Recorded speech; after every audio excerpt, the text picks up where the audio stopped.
Boa noite, Larapiusanos. Mais uma vez, à hora certa, às 9h30, cá estamos eu e o João Chaves. E vamos entrevistar o Nuno Pereira. O Nuno Pereira é CEO de Lusoberry, entre muitas outras coisas. Vive no terreno agrícola, sabe de experiência direta e própria o que acontece por lá. E vocês perguntarão o que é que tem incêndios a ver com corrupção, João? Eu conheci o Nuno Pereira através do Facebook, não nos conhecemos pessoalmente, é mais uma pessoa que eu muito estimo e considero, porque de facto defende a verdade. E defende a verdade, nomeadamente naquilo que hoje vamos falar, relativamente ao que se passa, que se continua ainda hoje a passar nos incêndios. Eu chamo-lhe um dos guardiões do interior. Por isso, começávamos por lhe perguntar o que é que o preocupa neste momento relativamente a este tema. Portanto, boa noite, antes de mais. O que me preocupa mais neste momento é mesmo as necessidades que as pessoas estão a passar. Portanto, as leis existem, foram colocadas em prática, pelo menos no papel, através da Assembleia da República, mas depois no terreno as coisas não funcionaram. Portanto, existem pessoas a passarem dificuldades, perderam emprego, perderam o sustento, perderam as casas, neste momento não têm nenhuma maneira de recuperar isso, as ajudas são poucas, as próprias autarquias locais não têm meios para se poder, portanto, ajudar toda a gente, porque depois é o tal problema: se ajuda uma, tem que ajudar a outra, e depois, quando são meios mais pequenos, é muito difícil que se consiga chegar a todos. Todos os planos que existiram, na maior parte dos casos, serviram para aquelas pessoas que estavam mais atentas e que tinham mais oportunidades. Eu costumo dizer, existe um cidadão que me costuma dizer assim: Nuno, esta coisa dos apoios e dos programas e tudo, isto é tudo muito bom, mas isto é para quem tem dinheiro, porque o coitado que não tem dinheiro não se pode candidatar a nada. Portanto, isso resume um bocado aquilo que se passa. Portanto, quem tinha alguma coisa, a questão do simples telefone para poder fazer uma ligação, quem tinha internet conseguiu fazer qualquer coisa, quem não tinha, pior ficou. E muitos aproveitaram, isso é normal, não somos nós que teremos que verificar isso, mas quando verificamos também chamamos a atenção, mas aí é que o Estado deve estar em cima dessas situações, e portanto nós acabamos por ser o rosto, porque também não é fácil dar a cara e não é fácil, às vezes, mostrar a realidade e mostrar o que se passa no terreno, e que os milhões, quando se falam, principalmente quem está nas grandes cidades e no estrangeiro, verificar-se que esses milhões não vieram e não saíram do papel, e às vezes os mesmos milhões são duplicados e triplicados da mesma vez, como ainda agora saiu um relatório na CCDR, que é a Comissão de Regional, portanto, Coordenação Regional, neste caso do Centro, onde fala o relatório de um ano após os incêndios de junho, mas a maior parte dos milhões que lá estão são relativos aos incêndios de outubro, de projetos que nem sequer ainda estão validados. Portanto, as pessoas, quando estão fora, dizem: mas nós demos dinheiro, nós ajudámos, onde é que estão? E de facto têm esse motivo. E assim, depois há pessoas que vêm dizer... Consegue detalhar essa corrupção, essas tramóias aqui para os nossos espectadores, espectadores? Assim, o que nos faz mesmo e que revolta mais é que qualquer cidadão que esteja mais atento e que consiga preocupar-se e procurar as coisas. Isto é tudo público e está na internet. Eu vou-vos até mostrar aqui de repente 3 ou 4 situações que podem ver, é público, as pessoas vão lá e veem logo que se passa realmente qualquer coisa de estranho.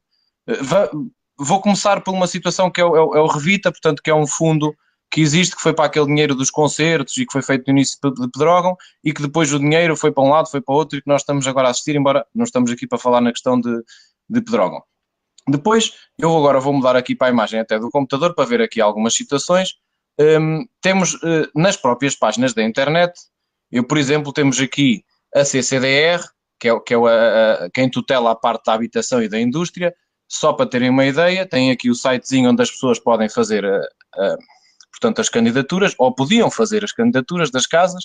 Tem cá o regulamento, tem cá, por exemplo, aqui ponto da situação das habitações permanentes, nós chegamos cá, abrimos, portanto, a própria página onde tem a quantidade das casas, as obras e tudo, portanto, a distribuição das intervenções, mas depois o relatório dava, em janeiro, 1.707 casas. As casas desapareceram de primeira habitação. Portanto, só para terem uma ideia, só foram lançados... Diga.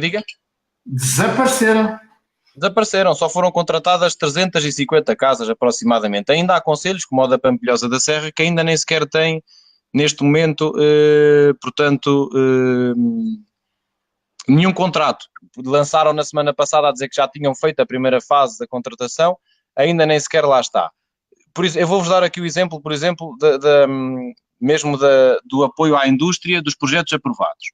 Nós, se abrirmos aqui, temos aqui logo incêndios de junho e de outubro. Eu não vou falar tanto de junho, porque existem lá também pessoas que podem falar.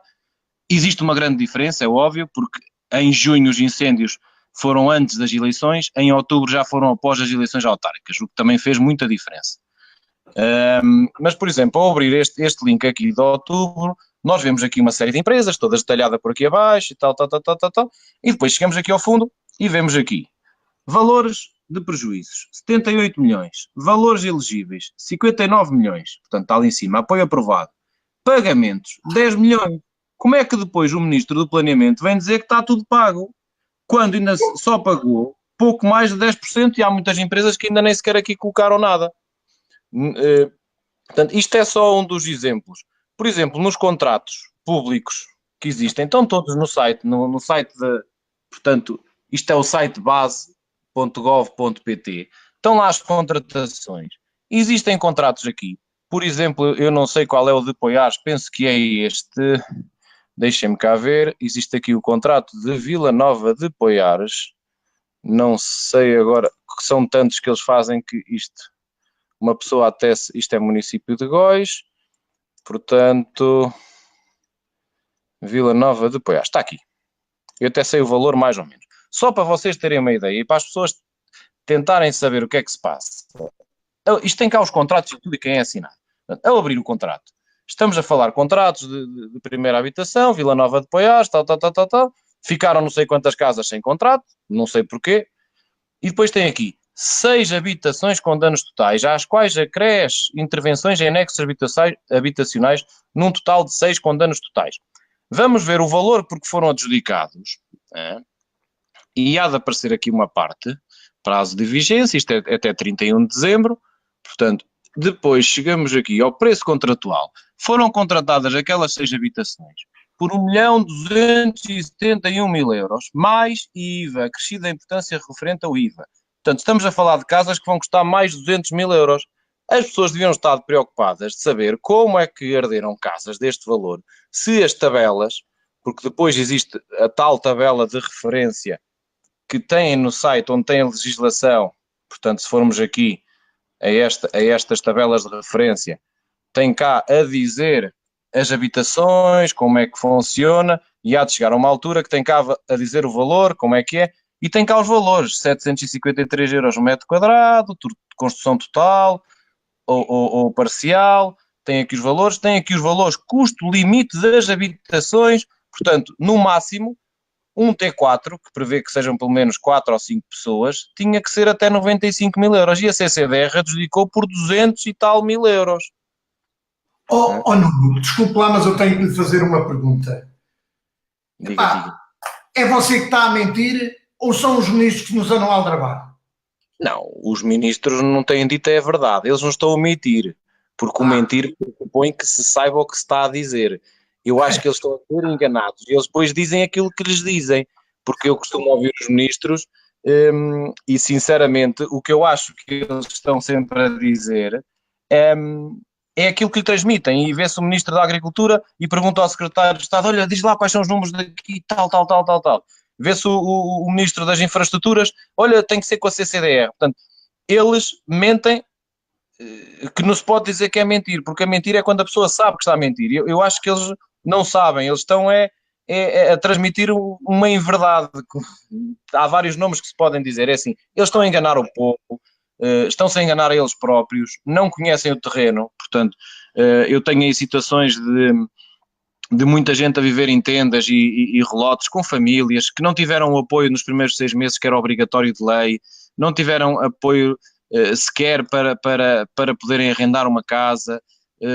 Na agricultura cortaram milhões, foram 20% a 30% de cortes que foram feitos para aqueles pedidos simples, que também posso lhe explicar aqui, assim de repente, já que temos aqui um bocadinho de tempo. Portanto, no site da DRAP Centro existia um link onde as pessoas chegavam, tinha aqui, e depois uma pessoa chega cá e diz assim: terminaram os prazos, porque tinha que ser até 22, 30 de novembro, e 22 as candidaturas, depois passou para 25, porque eles depois bloquearam tudo e alteraram a lei, e as pessoas tiveram 15 dias, enquanto em Pedrógão tiveram 3 meses para fazer os pedidos, e mesmo assim foram feitos cerca de 15 mil pedidos, porque ficaram 3 ou 4 mil de fora. Tem os valores de referência, eles tinham tabelas de referência, que se consultarmos aqui, por exemplo, vemos a tabela de referência com os preços, e eles depois chegaram e cortaram, e diziam assim: olha, a Oliveira 16,5€, não, só cá estão 3 ou 4, pum, toca a cortar, depois de arderem.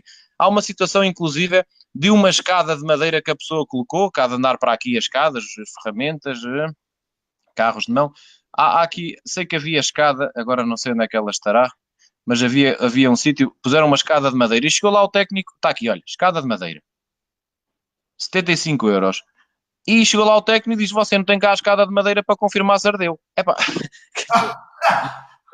Exatamente. Andamos a brincar com o povo. A maior parte dos pedidos foram feitos por técnicos da Direção Regional. Atenção que os técnicos da Direção Regional de todo o país vieram para aí, fizeram um esforço enorme, mas foram enganados, porque mandaram-nos para cá para dizer que têm que cortar, têm que fazer isto e aquilo. Quem devia ter feito isso eram as próprias autarquias locais, que também não tinham meios, mas que deveriam estar no terreno juntamente com eles, não é? Virem os técnicos a correr, a fazer as coisas. Depois os próprios agricultores, e vou dar outra vez o exemplo, a Oliveira 16,5€, mas no projeto, no PDR 2020, que eram os profissionais da agricultura, são validadas a 2€. O Ministro da Agricultura foi para a Assembleia da República mentir, esse é que foi mesmo mentir descaradamente, porque esse não tem motivos para dizer que não sabe mentir, porque ele já esteve lá há 20 anos e continua lá. Portanto, eu acho que o problema dele é que ele nunca foi agricultor, e como nunca foi agricultor, não sabe o que é que custa a vida da agricultura, e pensa que as cabras que vão limpar o terreno com um telemóvel, que uma pessoa as guia com um telemóvel, mas não, porque se elas não tiverem um pastor, as cabras não vão andar lá. E se andarem lá as cabras muito tempo, vão arrancar as pedras todas e não vai sobrar lá vegetação nenhuma. Portanto, tem que haver aqui um equilíbrio e as pessoas têm que saber do que estão a falar. E, por exemplo, aqui, os quadros que ele disse que divulgou, que deu 81 milhões, que eu até fiz na altura uma brincadeira, porque ele dizia, no mesmo dia disse que eram 60, depois disse que eram 70, depois que 80.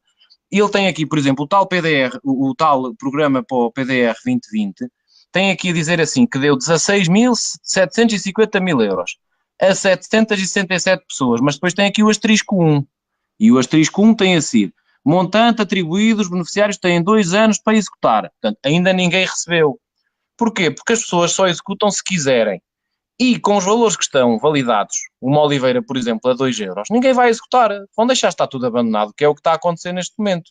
Depois tem aqui, por exemplo, o Vitis, que é a mesma situação, mas tem o ponto 2. Ponto 2 diz: montante atribuído, os beneficiários têm 1 ano para executar. Exatamente igual. Isto é para a vinha. Portanto, são mais 5 milhões de fora. E depois temos aqui outra vez o famoso fundo Revita, que nem sequer dá para ver quem é que foi contemplado. Diz cá que são 1.360 pessoas, não se sabe quem são nem de onde são. Ele, inclusive, costuma dizer que aqui não há mais que 20 mil agricultores, porque isto foi apoios que foram lançados para toda a gente que teve percas agrícolas.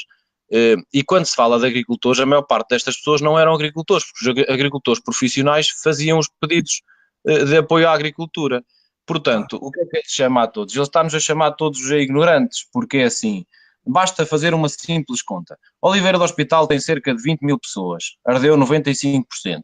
Tábua tem cerca de 12 mil pessoas, ardeu 50%. Arganil tem cerca de 10 mil pessoas, ardeu 80%. Ceia tem perto de 25 mil pessoas, 22 mil pessoas, ardeu 70%. Mangualde ardeu 20% mais ou menos, também tem 20 e tal mil pessoas. Penacova também tem à volta de 10 mil pessoas. Portanto, se somarmos estes concelhos todos afetados, sem entrar nas grandes cidades, porque houve incêndios também a entrar quer em Viseu, quer depois na zona de Cantanhede, na zona de Figueira, também na zona mais litoral, foram afetadas mais de 50 mil pessoas, diretas, não são as indiretas, porque depois também há esses problemas. Portanto, e ele diz que não há cá mais de 25 mil pessoas, porque é a maneira dele se desculpar porque é que não abre as candidaturas. Porque foi aprovado na Assembleia para que os partidos votaram, à exceção do partido do governo, que fossem reabertas as candidaturas à agricultura. O ministro não acatou isso. Porquê é que ele não acata? Porque ele está a deixar andar. Porque sabe que daqui a um ano, ou daqui a meio ano, há eleições e depois diz, quem na altura não teve tempo pode fazer agora as candidaturas. E depois, quem é que vai fazer a candidatura? Se com a escada se passou o que se passou, imagino o que é ir mostrar onde é que está o trator e onde é que está a motosserra. À parte disso, posso dizer que, por exemplo, eu tenho um trator que coloquei num projeto que nem sequer foi validado e o trator está lá no mesmo sítio. Porquê? Porque o trator é tão antigo, que era o que fazia lá aquela propriedade, que ficámos sem documentos porque eles foram queimados. Como não temos os documentos para apresentar, foi por isso simplesmente cortado. Agora, só para ter uma ideia, porque assim, nós também fomos lesados, eu tento não falar muito nisso, mas só para ter assim uma ideia, nós perdemos 21 casas agrícolas, perdemos portanto, uma casa muito antiga que o meu pai tinha adquirido já há uma série de anos, e perdemos 100 hectares produtivos de agrícola, portanto, a nível de olival, vinha e fruta, e perdemos outros 100 hectares em floresta. Portanto, se nos dessem 4 ou 5 ou 6 ou 7 ou 8 milhões para pormos aquilo conforme estávamos, nós não conseguíamos, porque colocar olivais com anos e anos e vinhas e tudo na mesma situação e na produção não se conseguiria. Portanto, é para terem uma ideia do que é que realmente se passou por aqui e do que estão a continuar a passar. Portanto, nós a partir de agosto vamos começar a fazer ações mais fortes, mas também sempre com as pessoas. Temos uma comunidade estrangeira enorme que está ali abandonada, em vários concelhos, mas principalmente aqui na Serra do Açor, e estamos a falar de pessoas que vivem mesmo em situações difíceis porque ficaram sem casa, onde também estão vários portugueses, onde praticam a agricultura, muitos deles biológica, aquela coisa dos painéis solares que estão a obrigar e pouparmos e todos sermos ecológicos, que são obrigações do Ministério, não é? E dos governos. Eles já o praticam. Há ali zonas com 50, 60, 70 crianças que já não havia há muitos anos, muitos já nasceram cá até em Portugal, nem sequer escola já, eles querem lá ter uma escola e não há escolas, não lhe dão escolas, mesmo sendo um estudo que eles pretendem. Querem repovoar o interior, não é verdade? Mas eles querem repovoar o interior com casas para eles virem fazer turismo, percebe? Porque eles querem fazer as casas, dizer que é para os sírios, os sírios estão cá um mês ou dois, e passado um mês ou dois vão-se embora para outros países, e aquelas casas vão ficar arranjadinhas para depois eles virem cá fazer turismo, porque isto é uma reserva. Nós formos a ver, nós estamos aqui no meio de uma reserva, portanto esta zona toda, como eu costumo dizer, de Penacova para cima, até a Vila Formoso, isto criaram aqui uma reserva, puseram portagens onde havia autoestrada, porque eu não me importo de pagar portagens, então coloquem cá uma autoestrada à minha porta que eu pago portagens, porque eu quero ir para o hospital para Coimbra e não tenho autocarro. Eu não tenho problemas, mas imaginem o que é os velhotes que vivem com reformas de 200 euros, agora nem sequer têm a oliveira, nem a pera passa, nem aquelas coisinhas que de onde tiravam algum rendimento, que vendiam e consumiam. O que é que eles estão a fazer? Estão-se a matar aos poucos porque não têm dinheiro para os medicamentos e com 200 euros digam-me quem é que consegue viver. Pronto, são várias situações que se têm agravado já de que vinham de trás. E nós estamos a chegar a uma altura que eu acho que temos que começar todos a ir para o litoral. Não é que eu tenha nada contra o litoral, eu vou todas as semanas para o litoral e venho, mas temos que ir todos para o litoral para depois começarem a pagar às pessoas para virem repovoar o interior, porque esquecem-se que o melhor investimento que podem fazer é as pessoas. E se tivermos pessoas nos territórios, não precisamos de gastar tanto dinheiro em helicópteros, em prevenção, nem nada, porque as pessoas é que acabam por estar a ocupar esse espaço. As pessoas e animais, não é? Nuno, Portanto, no minuto que falta, não tem medo de represálias? não tenho medo porque já estou habituado a isso. Nós constantemente, dentro até das nossas empresas e familiarmente, nós somos perseguidos e até às vezes por um simples like que as pessoas colocam no Facebook ou qualquer coisa, aparece logo alguém, epá, colocaste um like naquele gajo, naquilo que ele disse. Portanto, isto é uma coisa que é habitual, nós temos que ser sérios mostrar aquilo que é, também temos a nossa vida que temos que tratar. Podemos ter muita gente contra, mas são mais aquelas que gostam e que se revêem naquilo que nós fazemos e que tentamos fazer, do que os que são contra nós, porque normalmente só são contra nós porque veem o que fazemos, e eu costumo dizer, o custo é fazer. Às vezes fazemos mal também algumas coisas, é normal, isso é certo, mas não temos medo e estamos cá para dar o corpo às balas, como dizemos, embora sabemos que há muitas pessoas que não falam e é muito complicado falarem, só em mesmo situações piores é que acontecem. Ainda hoje tive o conhecimento de uma pessoa que se foi pôr numa tenda porque não teve direito à casa e ligaram para eu lá ir e disse, a pessoa que fala, porque a pessoa é que sabe, o que é que eu posso fazer? Eu não posso fazer mais, eu tenho feito as coisas que posso, mas também temos as nossas coisas e as próprias pessoas também têm que falar. Temos que nos despedir. Muito obrigado pela sua colaboração e Um abraço e até breve. uma grande admiração pela sua franqueza. Um abraço, obrigado por tudo. Nós em princípio em agosto vamos fazer aí uma ação muito engraçada, que será ir para a fronteira de Vilar Formoso, que vão vir muitos imigrantes, explicar a legislação toda que eles tinham acesso e que não puderam fazer nada porque os imigrantes, quem não saiba, eles mandam para cá o dinheiro durante todos os meses para as famílias e para as pessoas tomarem conta das casas e dos terrenos deles. E eles já não estavam cá em outubro. E depois de outubro foram-se embora. E o governo tem brincado com toda essa gente que está lá fora a fazer esforço, mas são os primeiros a agarrar na bandeira portuguesa. E vamos estar lá na fronteira a explicar às pessoas o que é que têm direito, a pedir o estatuto da vítima, porque eu acredito na lei e na justiça e acho que toda a gente vai ter direito ao que perdeu minimamente, tendo em conta o que existe de lei, desde que cumpram a lei, obviamente. Muito obrigado por tudo. Um grande abraço. Grande abraço.